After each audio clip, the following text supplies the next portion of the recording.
श्री स्वामी समर्थ. तर स्वागत आहे सगळ्यांचं माझ्या ब्लॉगमध्ये. तर आता वाजले बघा सकाळचे 7 आणि आमची दत्त मंदिरावरची आरती चालू आहे. आवाज येत असेल तुम्हाला. आणि आमचे पण आज भरपूर कामं आवरले बघा. आणि ताई आपल्या किचन ट्रॅल्या लावणं झाल्या, तर त्याचा कलर कसा आहे आणि तुम्हाला आवडल्या का तर मला नक्की कमेंट करून सांगा समोर. तर मी आता पुढं तुम्हाला दाखवते आपल्या ट्रॅल्या वगैरे. सोनू काय करतोय बघू आपण मध्ये. सोनूश पप्पाला उपवास आहे बघा शनिवार, तर त्यांच्यासाठी थोडासा साबुदाणा भिजू घालू आणि मस्त त्यांना आज वडे करून देऊ साबुदाण्याचे वडे आणि दही.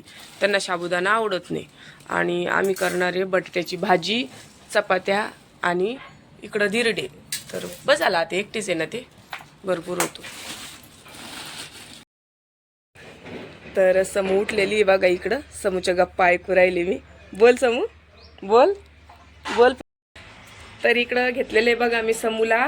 आला हां, बोल बोल बोल बोल.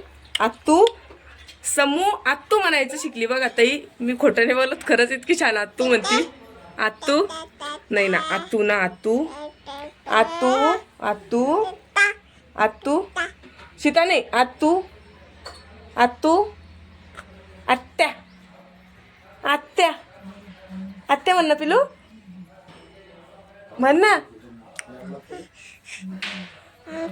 तर छान अशी आत्या म्हणायला शिकली बघा ती आता. नवीन शब्द बाबा, आत्या, ताई, सीता तिच्याच मनानं शिकली. आणि दादा एवढे शब्द येऊ राहिले माझ्या समूला. आणि बघा आज आपल्याकडं औषध घ्यायला एक दादा आले होते. मी गेले होते गावामध्ये राशन आणण्यासाठी, कारण की थंब दिल्याशिवाय राशन भेटत नाही. मग बाकीचं कोणी आणू शकलं नाही, माझा थंब होता तर मी गेले यावेळेस आणि राशन वगैरे आणलं बघा आत्ता गावातून. आणि आल्याच्या नंतर बघितलं तर इकडं चूल दिसली मला, दाखवते तुम्हाला. तर आल्या आल्या मी चूल बघितली बघा. म्हटलं चूल आणली तरी कोणी. तर आपल्याकडे एक दादा औषध घेण्यासाठी आले होते, तर त्यांनी आम्हाला ही चूल आणली बघा. ते चुलीचा व्यवसाय करतात. तर छान वाटली का ताई चूल. आपण हीच चूल आता मस्त याला थोडीशी मोठी करून घेणार आहे आणि हीच वापरणार आहे. आता नवीन चूल करायची गरज नाही आपल्याला सिमेंटची.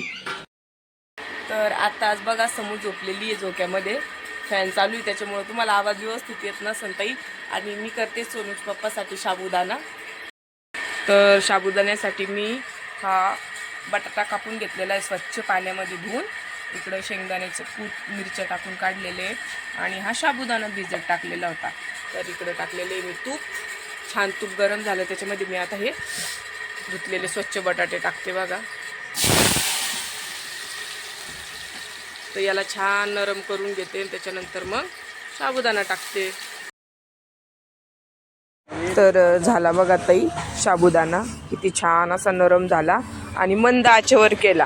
मंद आचेवर केल्यावर आहे ना मस्त नरम पण होतो आणि खायला पण चविष्ट लागतो. तर छान असा केल्याच्या नंतर 5 मिनटं तो मी झाकून ठेवला होता हाफ गॅसवर. मस्त झाला. आणि आता सोनूज पप्पाचं ताट वगैरे वाढून देते बघा मी. तर ताटामध्ये काय काय आहे बघा. तर इकडं काकडी कापून दिली, मीठ दिलं आणि साबुदाणा. तर असं त्यांना फराळाचं दिलं. आणि नंतर हे जे दादा दिसत आहे यांनी. तर मी चालले होते बघा कामानिमित्त भोकरदनला. तर सोनू आणि आई आणि समू घरी होती. मी सोनूज पप्पा गेले होते, काही सामान आणायचं होतं आम्हाला भोकरदनून त्याच्यासाठी. तर हे बघा. आणि मी आल्याच्या नंतर इथं माझा पुतण्या वगैरे खेळत होते. तर त्याला म्हटलं समूला ही गाडी दे. तर तो बघा आता कसा रडतो. हा गाडी दे म्हणल्यावर नाही म्हणतो. हा त्याचा काही आवाज तुम्हाला ऐकायला येणार नाही.